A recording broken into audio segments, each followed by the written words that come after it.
the Ticats Audio Network. This is the CFL This Week with Bubba O'Neil. In a week when two undefeated teams and two winless teams produced fantastic finishes, Danny Machoch's debut a disaster, while the CFL earns a victory in Nova Scotia. Welcome to the CFL This Week. I'm your host, Bubba O'Neil. Now let's go deep with their knowledge, thoughts, and opinions. We've got a trio of fine fellas. He is the Hall of Fame columnist from the Hamilton Spectator, covering everything from a flea flicker to a triple sow cow. This is Steve Milton. All right, making a huge name for himself and his partner out in Alberta and all over the country from the Tune Out podcast, he is Travis Currah. Hey, thanks for having me. Good morning. And celebrating the history of the fine game we all do love is for a first time, is Mr. Greg Smith from CFL Radio America. Hey, it's an honor to be on. Thank you. Thanks for having us, and thanks for joining us. Folks, let's get right into it. This is, again, a fantastic week. Every week seems to be gaining in more storylines, but let's start with what I thought was just an outstanding game. The Blue Bombers win over the Stampeders. It was the best games played in years. Steve, I'll start with you. Why or why not? I wouldn't say years, plural. I mean, what about the Grey Cup?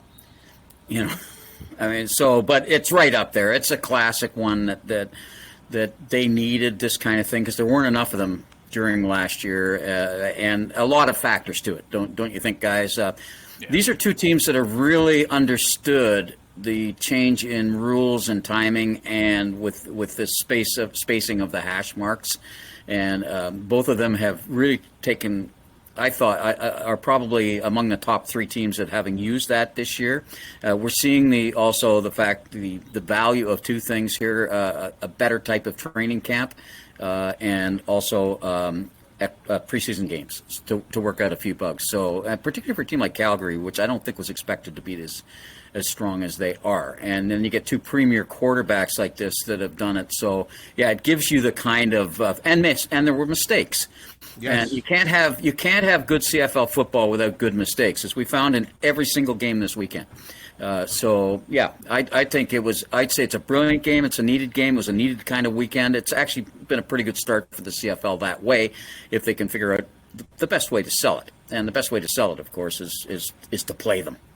And it goes to show you, Travis, that when you throw in a little atmosphere amongst all the things that Steve said, you've got something that I think is very compelling to watch on television. Oh, yeah, that crowd in Winnipeg, they are boisterous. Loudest fans in the CFL. I know other fan bases will, they'll want to disagree, but that stadium gets loud, those fans get loud, and Steve's right. Mistakes make great football, and the final, play of the game was a mistake, and it made the game. My jaw just absolutely dropped, but it's almost like Winnipeg practices those tip drill interceptions. It happened in the Grey Cup, but man, there was the other overtime game, and I know the Ticats losing to Calgary earlier this year, but Calgary, they always seem to stick around, don't they? They've been down in almost every game this year, other than the Edmonton game last week, but they kept in it here. And if you look at the stats, I mean, Winnipeg almost had the ball for 40 minutes of the game, but Calgary just hung around. And it's good to see Bo Mitchell and Zach Collaros both healthy. Collaros 2 games in a row.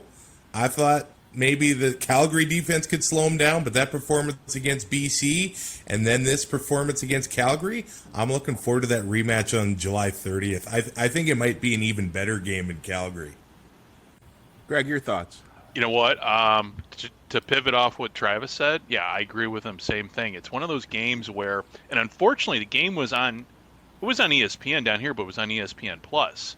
One of those games that you, as a CFL fan, when I'm talking to people down here going, hey, you need to watch CFL, I wish it would have been on regular cable on ESPN2 or even on one of the ESPN channels to say, hey, this is what the game is all about. For me, it was really it's what we lacked last year in terms of just a compelling from start to finish. And those are my thoughts on it. When it came to, just the final score, had a feeling Winnipeg was going to win it, but at the same time, they had to earn that win. It wasn't anything that they can really be proud of going into. It's like, yeah, there was a lot to learn from Winnipeg. Winnipeg had a lot to learn in this win because that easily could have been a loss. Two things about that and Winnipeg. At some point, first of all, when you have Zach long enough and healthy enough, you know you're going to end up with that type of thing. But secondly, the mistakes I thought by Calgary there and Winnipeg, you know, are they going to be? Some feeling around the league is some of this luck of theirs going to. I mean, those tip drills, is some of it going to even out or not? And that's why I mentioned Zach first, because when you have Zach and when you have an offensive line that is clearly better than any offensive line in the league, then you're going to have the chance to always, you know, maybe take advantage of your own luck. But, you know, I mean, you take that final play, it was partly forced because of the sack before then of having, you know, great guys coming off the edge by Winnipeg to force second and long, to force things faster and put it in the mind that they maybe have to throw the ball harder and faster. And I don't think we'll see Kamar Jordan have a game like that again, you know, for a long. You should have 2 touchdowns. Yeah. Yep. Mm-hmm. Yeah. Well, and as far as Winnipeg goes, like they almost went to overtime with Toronto. They missed the kick. Yeah. So That's what I'm saying. It's just like good teams and kicking is a concern there again.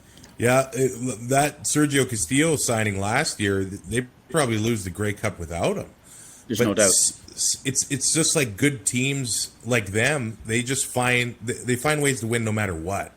Right. A lot of times it's not pretty. A lot of times it's ugly, but it's just in their DNA. It's like they won't accept losing somehow, and I think we saw it again this week. Yeah.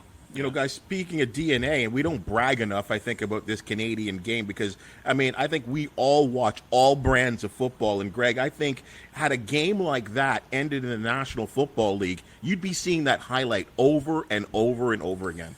We'd be talking about it till the next NFL scandal, which usually happens every about 2 days around here. So, you know what, guys? So let's take a look at the game a little bit deeper here. At the end of the day, Steve, and I know this is kind of a wacky question, but did the Bombers win that game, or did the Stampeders lose the game? If you look with what I'm saying here in terms of who should get credit for the victory or loss. Well, it's a tough one. That's probably. Yeah, I think you can make a case for both. I think if you're in Calgary, you say they lost it. If you're in Winnipeg, they say they won it. I think that's the case of a lot of games this weekend. I mean, did somebody lose it or did somebody win it? And that, I think, is why all 4 of us agreed it was a pretty good weekend. Yeah. I mean, if you look, Bo had a very kind of average. Yeah. He was 12 for 28. But that's what I was just going to. Yeah, that's what I was just going to say. If you're going to win, you got to complete more than 12 passes. Yeah. Yeah. So yes, Calgary on the probably on that balance lost it, but boy, it was pretty marginal. Yeah, I was surprised with how well they were able to run the ball against Winnipeg. They've got a tough run defense, and Kadeem Carey had 9 yards of carry, and that's, I think, what kept them in it. If they weren't able to run, Winnipeg probably pulls away. And they had a receiver getting his first ever start, and we've seen that with Winnipeg. Kenny Lawler leaves. Carlton Agadosi has 70 yards, 2 touchdowns. Wow. Yeah, what a debut. It just, I mean, it doesn't hurt when you have the reigning MOP throwing you the ball and finding ways to extend plays. You don't see this as much anymore, but I thought about it when I watched Adasi on that. How tired he was, and I thought TSN did a great job of centering on him on the next play that he couldn't even move. But it used to be a thing in the first exhibition games many years ago, before guys arrived in much shape as they are. Yeah. First year players to this league, we used to actually watch them and see. You could almost do an over/under on how exhausted they were going to be. What, another play already? And you'd see them throwing up on the sidelines. Well, that reminded me of that. You know, Milton, it reminded me, tell me, here's a name for you from the past. When I watched that Agadosi, the way he caught those 2 touchdown passes, which were almost, indefensible. And you guys might remember this name too, Preche Rodriguez. Oh, yeah. Remember that guy? Preche, yeah. Rookie of the year for crying out loud. I don't know what happened to him after, but that big body style. And I think Agadosi in his post-game comments talked about the fact that he plays a lot of basketball too. So that little looping ball that Caleros threw to him appeared to be kind of just like he was playing basketball there, Greg. Yeah. It's, got the basketball skills. It's something, too, in football. You always look for a guy with good hoop skills. Because when you get passes like that, with that talent, that can be either make or break catch. All right, guys. The CFL, as I said, sells the sizzle out east with the festivities. It ends up being a fine football game in Nova Scotia. TD Atlantic, I'd have to say, was a pretty big success. But at the end of the day, Travis, we'll start with you. Is this bring this league any closer to being a 10-team league with a team, whether it be in Newfoundland or anywhere out east? Are we any closer, do you think? Well, I don't know how far this game goes to getting a stadium built. They had to expand it to 10,000 people, and look, it was a beautiful location for a game, and it looked like the Acadia campus. Wow, like that was awesome. It looks like the atmosphere was great. I would like to know how many locals were there, because if a third of them were flying in from Saskatoon and Regina, and there was actually a good number of vocal Argo fans there as well. How many locals were invested into the game? That would be interesting to know, but it all comes down to the stadium, and the pandemic really put a stall on finances and all levels. It's a really deeper conversation than just football when it comes to securing funds for that stadium, but hey, I'd love a Grey Cup in the Maritimes. Steve, it seems to be Randy Ambrosie's dream to get this done. Do you think he's any closer? I don't think he's any closer than he was last week, as Travis is saying, and because the two things are ownership, meaning capital, and stadium, and they are indelibly linked. And that's when's that going to resume? But it's pretty important to have. Given everything, I think it's pretty important to have a team on the East Coast. One of which is to get some balance into schedule, so you can have the right dates and you don't have teams off, and you can all have the buy, the similar types of buys and those guys. There's 1,000 reasons that you need a balanced schedule, and so that you can have, except for one team, I guess with will be 5-5, so that you can have teams within the division fighting each other at the end of the season. Where those playoff spots, and where you can probably say, let's get rid of the crossover, right? We don't need a crossover. The NFL doesn't have one.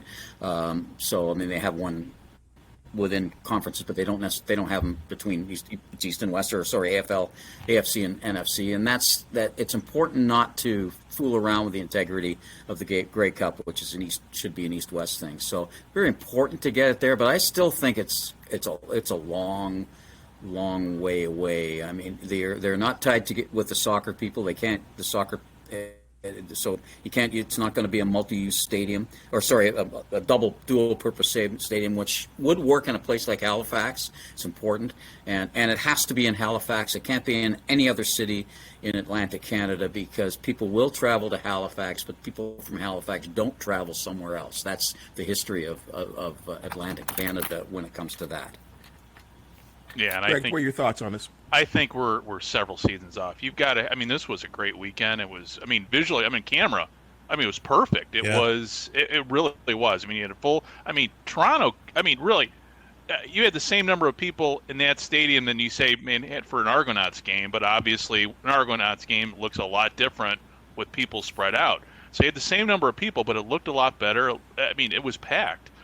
But you're still several seasons away from that happening, because you need to have more weekends like that to sell. Because bottom line is what you said, and it gets into a larger conversation, but the economics of it, the funding, you're not going to be able to have a football stadium, I think, anymore without some sort of public funds. And if you're going to justify it, you got to have more you have to be able to justify it. And the only way you can justify it is with the local enthusiasm, like Travis said. How many people locally showed up?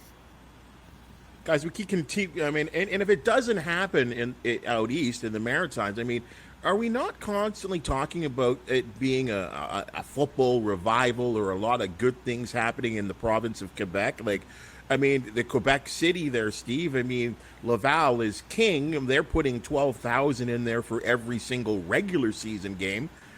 They've had successful Vanier Cups. I mean, maybe it's time to think about elsewhere, and maybe even Quebec, which is a large province. I've been looking at that backwards, which is through the soccer, Canadian Premier League for those people that don't know what that is, and they're going through the same thing about Laval, and of course, again, it comes down to the stadium and ownership there. And there's a big difference between the kind of numbers you can put in at $10 a seat in Laval. Without private boxes and all of those kinds of things, or not in Laval, but in Quebec. But that is an option.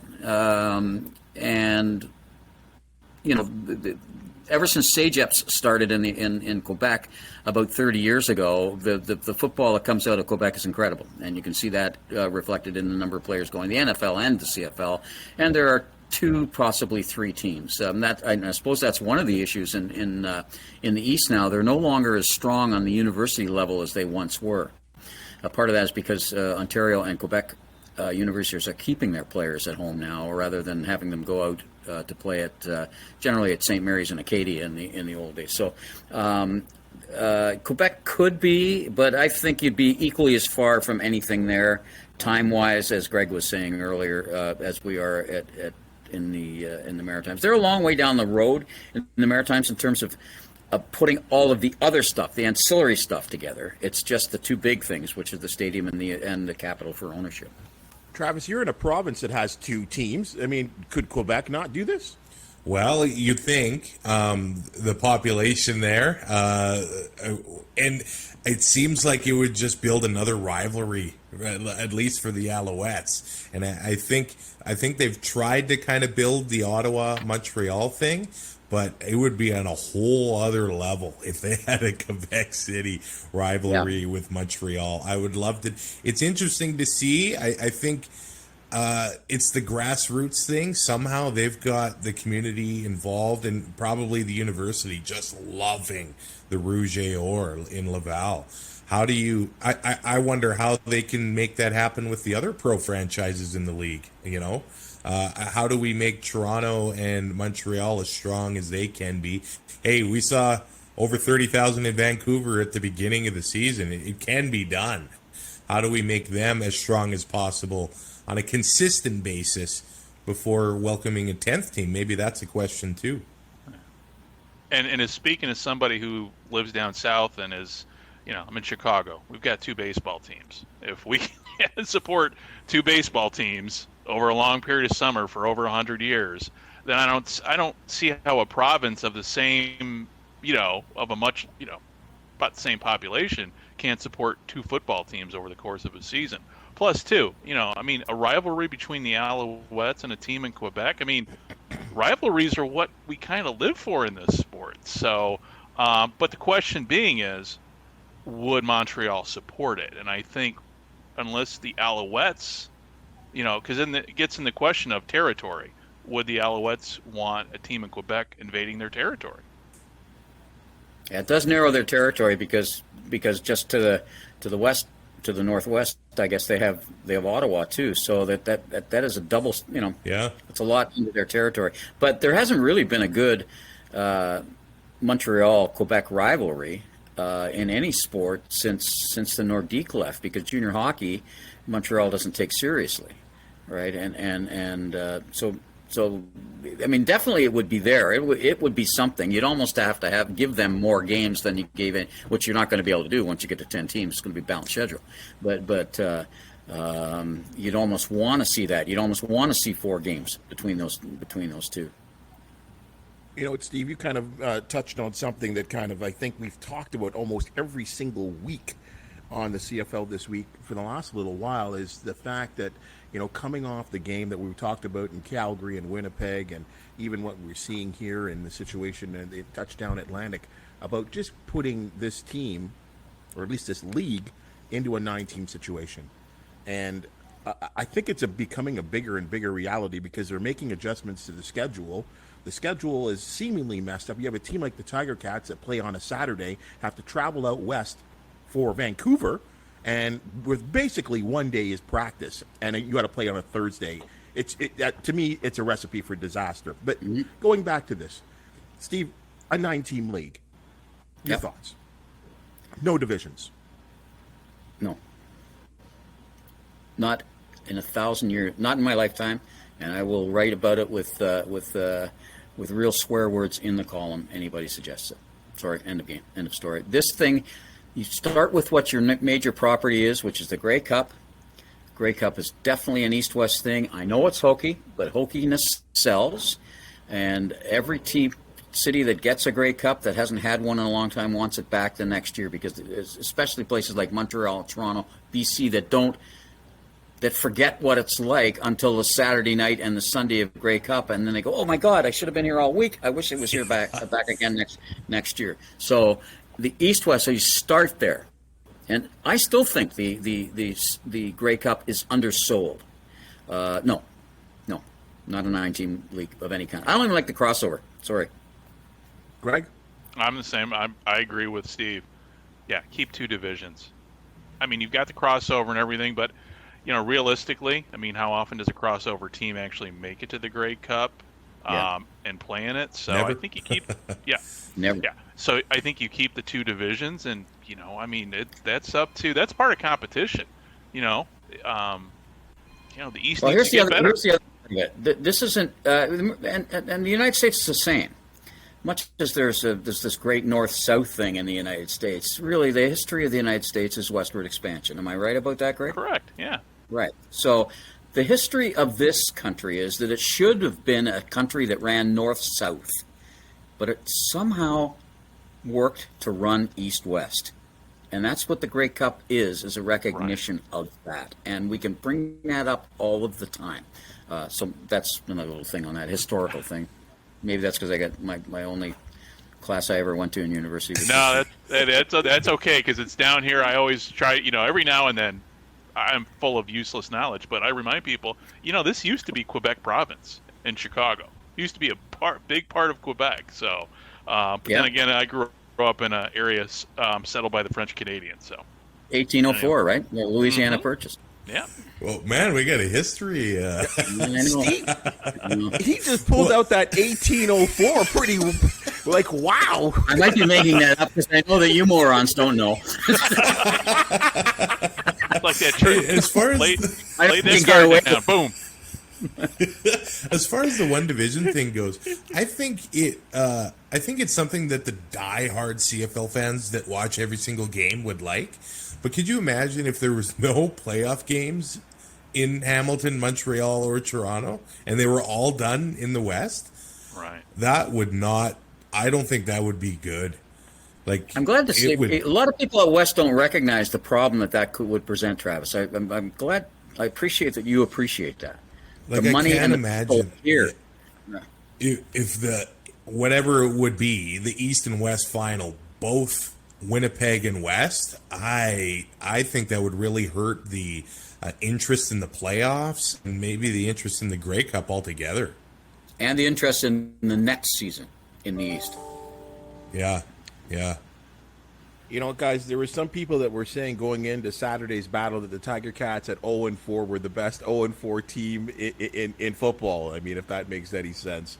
Regardless, they do battle back late. It looked like they were going to lose to the Ottawa Red Blacks. The Red Blacks looked like they were going to get their first win. Regardless, it's Hamilton that pull out the victory. In your opinions there, Travis, are the Tiger Cats back on track to getting back to the top of the Eastern Division? Well, you know what? I think that the Ticats of last year might have just trounced Ottawa in this one. I'm still worried about the offense. In the first half, I really liked what they were doing. They looked like they kept Ottawa off balance. They had a 30-yard play to the fullback. They were putting Matt Schiltz in there. Evans was coming back in. And then in the second half, I don't know if Ottawa didn't allow that, but the third quarter, they got nothing done. And then in the fourth, I don't know if it was Dane feeling the pressure of possibly losing his job to Schiltz, but he looked like a completely different quarterback when he came in that, final winning drive in the fourth quarter. But they can't stop the turnovers. The protection. He's always looks like he doesn't have too much time. I'm still a bit worried. And Ottawa was without several starters on defense as well. And I'd be cautiously optimistic. It's good to get the win, but it wasn't a pretty one by any means. Greg? No, I agree with Travis. It wasn't pretty. I mean, the Ticats came out of the game. I mean, they finished the game. I mean, that's really. I mean, we've seen other games with the Ticats where you just got to finish, and they don't. But on this one, they did. And I mean, obviously, Dane Evans had good numbers, but and for the win. But again, it's just consistency. But they're in a division where everybody's still kind of trying to figure everybody out. So they've got time on this. I'm looking at the box score right now, and I'm kind of smiling because, Ottawa's got Jalen Acklin, and he's always a factor. I mean, he was I went to Western Illinois, so I've always followed his career for a long time. So just knowing what he's capable of, he didn't bite the Ticats in the butt this time, but I mean, if he were still with the Ticats, I think the receiving game would be that much better. But with that said, hey, a win's a win, so you take it and you learn from it. But I think the Ticats, they're still trying to figure things out. I think they did. The one thing that emerges from it, you guys are both right. This is very much a template of the last 5 games, going back to and including the Grey Cup. The way it looked like, blown lead, sacks at the wrong time, 5 sacks really, even though Dane had a lot more time to throw, mostly in the first half, and then they went away from that double. Sometimes they had a double tight end, but tight end they had. I think I counted 5 different guys played tight end, 3 linemen and 2 backs played tight end, and so they did some. That's the thing that encouraged me. They did a few things that they got out of what I've called their stubbornness a little bit. Now again at halftime, the other team seemed to adjust better. And that's a problem with this team right now. It's happened. It happened in the Grey Cup. It happened in the first 4 games. And I have to say it happened in this game, too. They scored on their first drive. They gave them the ball with the wind, which is actually an unusual thing for Hamilton to do. Normally, they try to take the ball right away. And this time, they saved for the wind. And really, you could argue, may have won them the game. Because there was a relatively short punt, and probably Lewis Ward had no chance of making what was it, 52 or 4? 54? 54 had no chance of that, partly because of which end he was kicking from, and that is a change in the so that those kinds of things. And the other thing is, Dane made the same types of throws, the 2 big throws on the last 5-play drive that had been dipped and deflected or intercepted hard into traffic, hoping that a good player would make a play, and they made plays. The receivers made 5, I counted, really good catches in this game, like really, really good catches. That Dunbar catch? Whoa. And 2 of them, really. Yeah. 2 Dunbar catches. The one where he stayed in bounds. And that was a good throw, too. So those things have a little way of, they often say that your losing streak starts while you're still winning, your winning streak starts when you're still losing, and it looked like that was going to be a loss. And a couple of things there, I think now when they get the chance at the end, which they've had in almost every game, they now know at least that they have done it, because you get to 5 games in which you don't do it. Now you're talking about, you're asking the question that coaches hate. They say it doesn't exist. I say it does, that you can learn how to lose as well as learn how to win. And, you have to wonder if the Ticats could have been approaching that. Steve, and I'll come right back at you at this one, and I don't remember this, whether it was Masoli under center or it was Dane Evans under center for the majority of the season and into the playoffs. They seem to go into these incredible, tremendous ruts on offense. Yes. In the third quarter, 8 possessions. Yep. They had a streak there of 8 straight possessions where they had a fumble and a couple of 2-and-outs where nothing happened. Like, and the first run was more predictable than it had been. Like it'd been more like the predictability of the run, the type of run. That was one thing they did in the first half, is the manner in which they threw the run at them. As I mentioned, with the extra blockers, that was one, but it was also who did it. I mean, still Schultz, running and clearly running. Dane on a call draw. Nobody was expecting that one. And then, of course, they're always trying to use I think it was White who ran the ball, but they can use Addison in there too. So they're doing anything to try and establish that run. But you're right. I think there was a ruddiness to that in the third quarter and a good part of the fourth. Greg, what are you seeing? Like, it is surprising. I mean, because if you look at the roster of the Tiger Cats offense, to me, I think you're like, wow, loaded. Yeah. And can get better with guys like White that have, he's only a second-year player, Dunbar, second-year player. That they're just emerging, I believe. But watch Johnson, too. Watch Anthony Johnson. Well, I mean, look at what a debut. The guy has that incredible, 55-yard catch and then got smacked and then loses the football. But that does come back in the second half and have a touchdown. So, yeah, I look at it. Don Jackson, to me, is a tremendous downhill, shifty runner, can come out of the backfield, yet it doesn't seem – I mean, they're just not scoring points, and it's not consistent there, Greg. Yeah, but I see the glass as half full because they are spreading the ball around. And – maybe it's just going to take a few more weeks to finally figure it all out. I mean, they've got the personnel, they've got the talent, so luck kind of plays into it too. Oh, that's what Dean's been saying all along. Is that sometime the luck has to turn. Right. Maybe it doesn't. Maybe luck goes a whole year and doesn't turn until next year. That's... Travis, your thoughts there? They're changing their center this season, correct? And I wonder if that has had a bigger effect on the offense than maybe we've realized. But when I noticed this last year, when they got Don Jackson into the offense, they seemed like a completely different team. Yeah. And they gave him 11 carries in this game. I think Ottawa, they were able to limit the run pretty well. He only had 3.4 yards a carry or something like that. Yeah, he had 3.1 and 34 yards total. Yeah. They at least went to him, Travis. Exactly. And I think if they need to keep with at least the double-digit carries, because sometimes when they're only 5 or 6 carries, the defense just pins their ears back and they go right at Dane, and no quarterback is better under pressure. They can try to beat it, but the run game's only going to support the passing game, and they need to find a way to get it going. And that's, I think, if they get Don Jackson going and keeping him healthy, I think the offense will be okay. But the turnovers, and they mentioned it on the broadcast, completely different than last year. They're like -9, -10 at the beginning of the game, and last year. I still think the defense is top third, top half of the league. They just the offense needs to be more consistent. They do have the talent. But to get that running game going, more balance will go a long way in Hamilton. Well, Travis, right back at you. I mean, will the enjoyment of this victory be short-lived in the fact that they got to travel west of Vancouver and play that guy Nathan Rourke, who you talk about someone that even coming off a loss. I mean, he didn't start very well against Winnipeg, but he actually ended very well.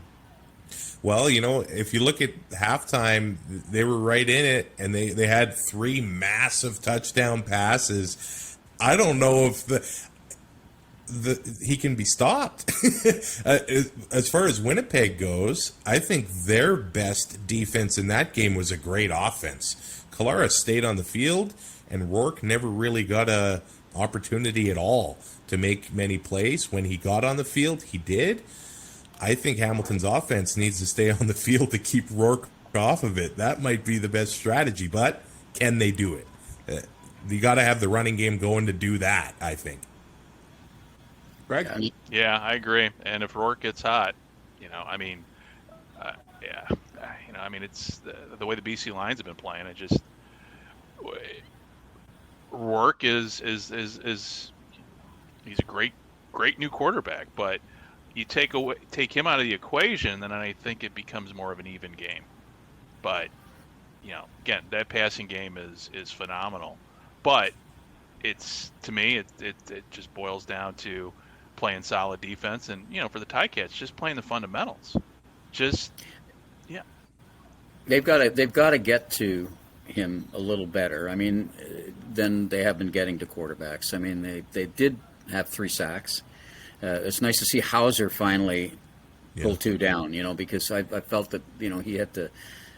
I mean, he had one earlier, but he really is the guy that they have to do more of. They're using the Canadian Mason Bennett a lot more up front, and they really have to get to him. But they still allowed, particularly in the third quarter, some second and longs, that were converted, and that's what I think Rourke can do. Rourke will be motivated. Quarterbacks don't want to be overly motivated, or they start pushing too hard. But this is the team he grew up watching. I'm at the stadium right now, and Rourke played in this stadium in high school, in one of the provincial championships here, because just from down the road, he was both times that he won the award for top Canadian. He won it. He was presented it in this building. So there's a lot. I mean, I realize the game's out there, but Hamilton Ticats means something to him. Guys, the Alouettes blow a 19-point third-quarter lead and lose to the Edmonton Elks, who I guess have won 2 of 3. And this was Danny Machocha's debut. He's back on the sideline. The general manager now pulling the strings on the sidelines as the player. Now, I mean, you lose a 19-point lead. I think there are a lot of factors, Greg, in why you can say, why did the Owls lose this game? But it's a big deal in Montreal that he's on the sideline. So I got to point the finger at him. Was this a result of bad coaching? Probably.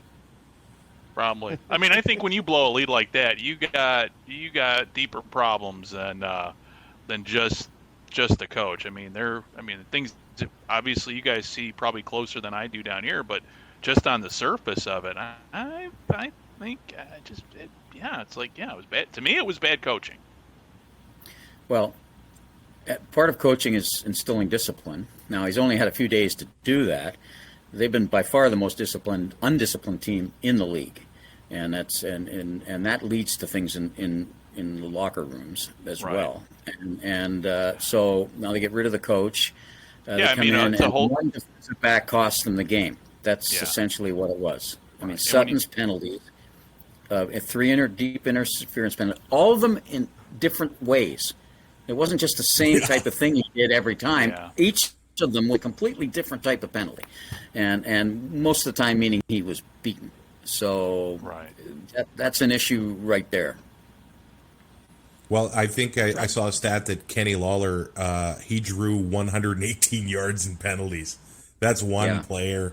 And the whole team gave up almost 200 yards in penalties. And there was a moment in the second half. It kind of looked like, well, they had the illegal substitution, too many men on the field for the Montreal offense. They just kind of lost control of their substitutions, and they didn't have the discipline, like Steve's saying. Right. I think that at least the general feeling that I had is that the players were a big fan of Kahari Jones, and watching that pregame speech to me was kind of uncomfortable. I think that they liked to have Kahari in there, and having him not there. It was just because of this business of pro sports. He wasn't Machocha's guy. And I think Machocha wants that opportunity to hire his own coach. And if we remember, Kahari kind of fell into the job in 2019. Right. Like, in the middle of training camp, he's the guy. There's some opinions out there that in Machocha, he took the job, but his real dream was to be the head coach of the Alouettes there, Greg. Like, I mean, that's been floating around for years. Yeah, and when you fire a coach at the beginning of the season, you're going to have a huge culture shift within literally not days but hours. And then, go back to the penalties and everything. There was a moment during that game I think I was grabbing a beer or something, and I heard the penalties, and there was that moment like, did I just hear that right? I forget how many yards and penalties. So, I don't know. I mean, I'm not feeling good for the Alouettes this season now. I was feeling good for them at the beginning of the season, but now, I mean, you've got a whole new coach. You've got a lot of drama in there. I mean, all of us are in family, so we know when we have drama in the family, things aren't going well. But you've got drama there, and it's starting to spill over onto the field. And,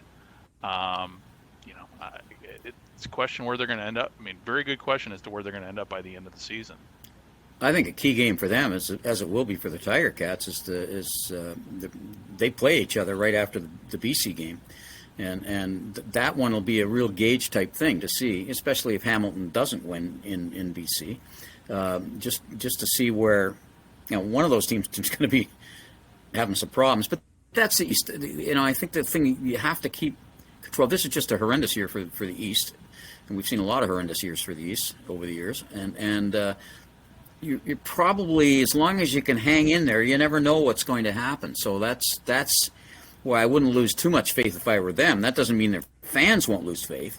If they keep. I mean, that was at home too. I mean, the next two games on the road, they haven't won on the road yet, and so that's an issue for them as well. I mean, this wasn't all Danny. This wasn't all Sutton. I mean, Harris can't throw that interception. Right. Well, and we talked about the game was. We talked about the unbalanced schedule.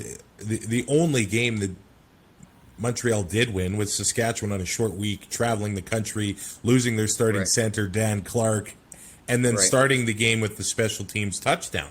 So that's the only game they're able to win. And I know that Vernon Adams Jr. maybe makes some mistakes and is inconsistent. But I think he might be one of the most popular players on the team, and he's on the sideline. He has the opportunity and I think ability to be one of the most exciting players in the CFL. Hey, mistakes makes good CFL football, exciting football, and he can extend plays with the best of them. And But I feel like we've been saying that about this individual for a long time, Steve. We saw him in Hamilton. Greg, I know you've seen him. It's kind of like Arbuckle. Can you not find a home? Will someone not give you the trust? I don't know, Steve. He was maybe they should take a page out of Hamilton here. Hamilton used both quarterbacks for two series in a row there, and there's things you can do with it now under the new rules. And remember, when he left here, when he was cut, Vernon by then had turned himself into a receiver because he wasn't going to make it a quarterback, right? And then June Jones said, "Hey, we're going to trade him," which of course meant they couldn't trade him. The GM's going, "What? You're saying this out loud that you're going to trade him?" So they end up, he ends up, maybe you can get him in there to do a couple of the things. A couple of teams have used that already, two quarterbacks at once, and then you can have the second throw on the play. I think they gotta have more for him because there are times when Trevor can, when he gets rolling, he can be unstoppable. Particularly against Hamilton. He just owns Hamilton over the years. And so when you play Hamilton, I think you got to have Trevor in there, but you got to have a package at least and it's very difficult to put a package in for a second quarterback just because of the length of time that you get to practice during a week. So you need a good long week or a day zero where you have an extra practice and that kind of thing. And I haven't looked at their schedule close enough to know if they have one, but I think you've got to have something in there, both to take advantage of his popularity with his teammates, which is absolutely true, because he is a fairly effervescent guy, and Trevor isn't quite the same. He's not an effervescent guy like Adams is. So they if you got two guys, you got to find a way to kind of take advantage of the fact that you have two. I think Vernon. I think he's 7 or 8 years younger, and I think the injury to William Stanback at the beginning of the year that kind of changed their entire offense. Right. Yeah. Oh, for sure. Because the offense, they tried to make it run through him, and it just didn't work the same with Antwi, and I don't know if it'll work the same with Fletcher. Stanback was a big loss. Yeah, he's the kind of guy that, given the way things are in the league right now, makes a huge difference. I think I had him as my number 2 or 3 player in the league. Yeah. Guys, I didn't want to bog down the podcast with this because as of the taping of this last week, there was no decision coming down from the Canadian Football League, and probably put a bow on it this week here. The CFL's decision to suspend Garrett Marino 4 games, the Saskatchewan Roughriders defensive tackle or end. Steve, did they get it right the way they separated the 4 games into 3 different suspensions? Absolutely. Absolutely, in my mind. And that's got Sean Burke's fingerprints all over the GM of Ottawa. My guess is that he came up with that idea. I'm hearing that from people. Because the template for hitting a quarterback defenseless and on purpose, which it clearly was, given that twist that he gave, was set by Simone Lawrence. So you couldn't go more than 2 games probably on that because of the Simone Lawrence similar situation against Zach Collar. So there's your 2. Now you just go 1 and 1 on the other ones. Now, when you're talking about potential racist comments, you'd say, well, that's only 1 game. If you go higher than that, you're going to get an appeal, and he was going to be playing the next game, right? They would appeal the whole thing. So that's why I think it was right. I mean, you might say it could have been a little bit more, but think about what 4 games is relative to an 18-game season. That's 22% of a season. So 22% of we pointed this out, and I think most people did. Like, suppose you were talking about the NHL, that would be, 18 games? Yeah. Which we would consider a very heavy penalty in the NHL, and in baseball it would be 35, right? So that's pretty serious, and they pretty well made it appeal-proof, and that was the big part, so it sticks. Right. Yeah, I agree. One man's opinion. I agree. I mean, I went over it ad nauseum on, our show last week. It's the flexing, the celebrating, walking off the field as Mazzoli's laying down. I mean, that's inexcusable. But when you separate them, yeah, I agree that it's appeal proof. But there will be a lot that say the racism allegations or the comments that he was making.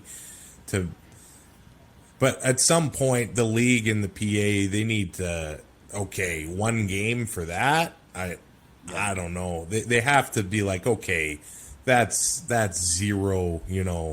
We're not going to allow that at all. That's no tolerance on that. So I think 1 game from there on the outside, that could look a little bit. Look, the hit took Mazzoli out for a few months. So to put them in those tiers, I think it looks kind of not fishy, but it's an interesting way to do it anyway. Yeah. I thought 6 games. I really did. I thought 6 games in everything that happened. But then you bring up the great point there, Steve, that it's going to get appealed. And then he's playing. And then he's playing because now you're appealing the whole suspension. Yeah. So then he's playing. But that said, I was so glad to see Jeremiah come out and say something about it. Jeremiah's not the type that normally does, but so glad to hear him come out and say, "Whoa, that's not acceptable." But that's what triggered the Saskatchewan response, which I'm surprised didn't come prior to Mazzoli. Yeah. I think Mazzoli responded because he's like, "No one's talking to me, no one's giving me a call." Like, I mean, at the very least, I think, hey, no one wants to hurt anyone. I believe this in the league. I don't believe there are players out there that want to hurt each other. I mean, there are very few players. But, I mean, the fact that the Riders had no response, Greg, I mean, it was kind of surprising. Yeah, I mean, you would think they would have. I mean, you got to back your player up. I mean, you've got to not back your player up, but you've got to say you've got. I'm sorry, you've got to say something. At that point, it's like, and here's what my question is moving forward from this.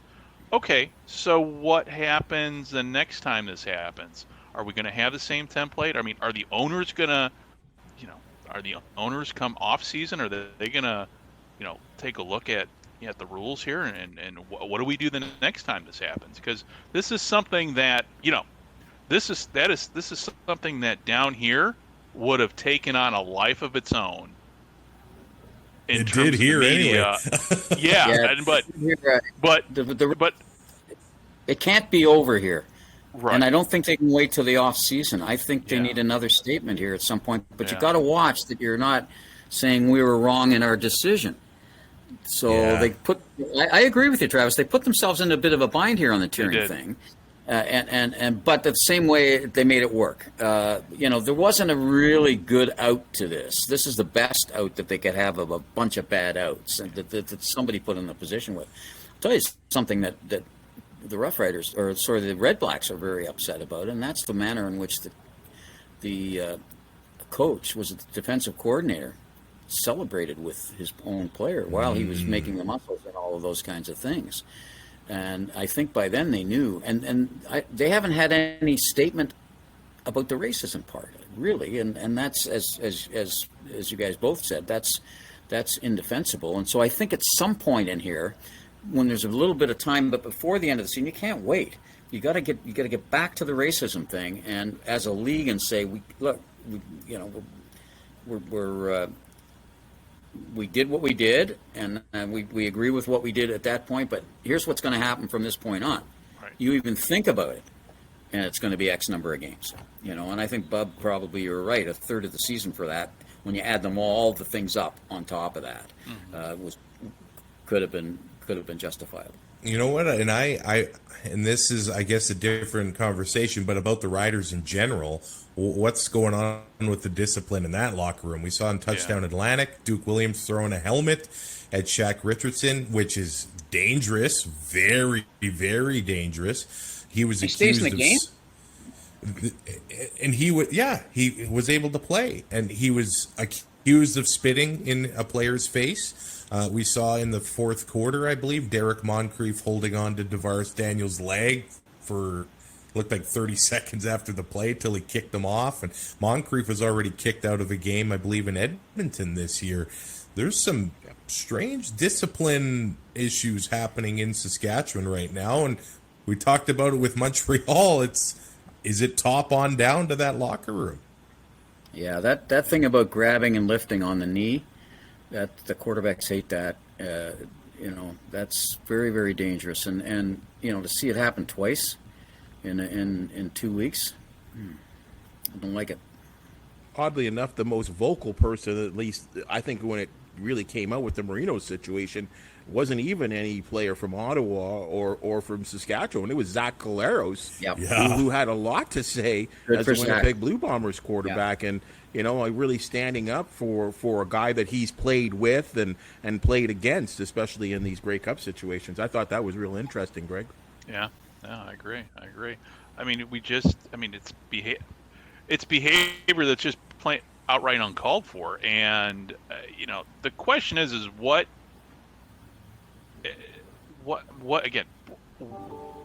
punishments are there? I mean, the punishment that was handed down sticks, great. But this is, we don't want it to happen again, but we just know how football is a very emotional sport. Something's going to happen. It's going to happen again. So then it kind of goes, then what? So you've got the precedent set for punishment. Okay, so what happens the next time? Everybody's, we live in a day and age, everybody knows it happened. So what does the commissioner come out and just say, boom, No, he can't. He can't do that, given the relationship with the CFLPA right now. They've got to do this behind closed doors. I wouldn't be surprised if they're already talking about it. Yeah.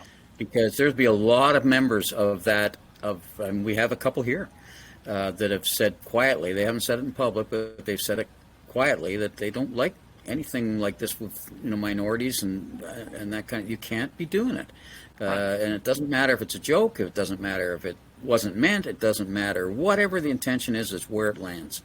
But you've got to do that with the CFLPA, I think, Greg. You really have to do that. You can't. Yeah, no, I agree. I guess I'm just very, when it comes to their strongest lately.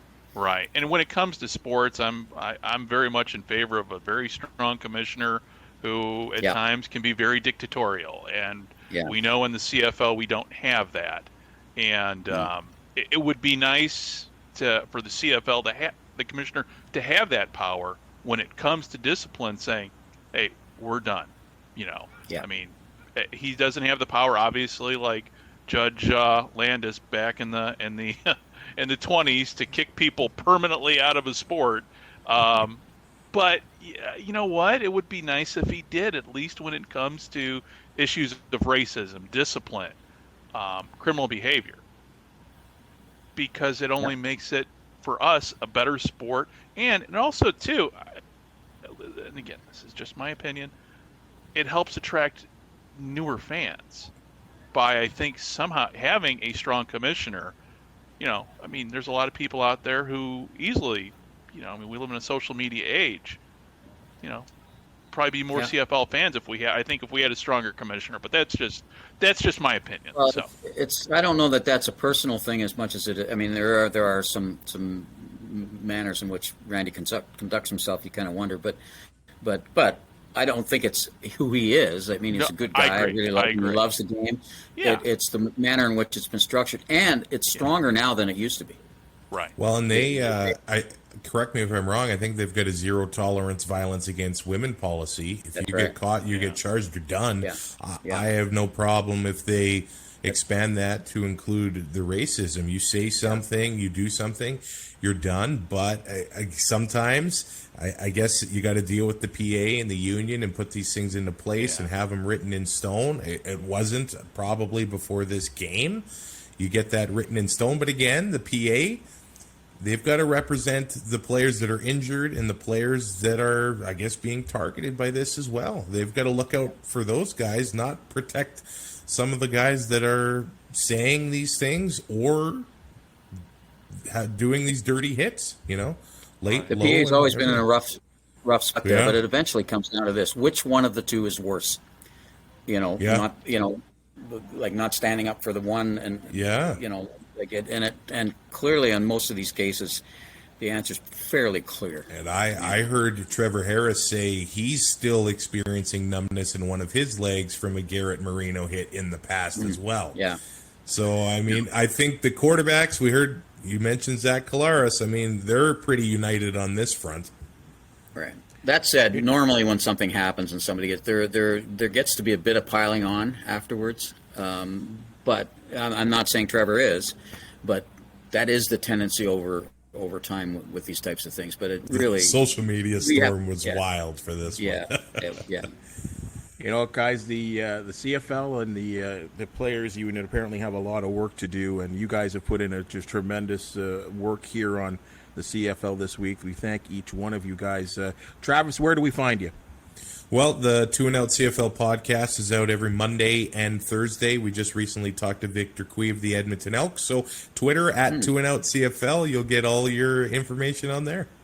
Greg, we love it that you're down south promoting the game. Where can we find you? You can find Scott Adamson and I over at Sports History Network. And you can go to FromThe55YardLine.ca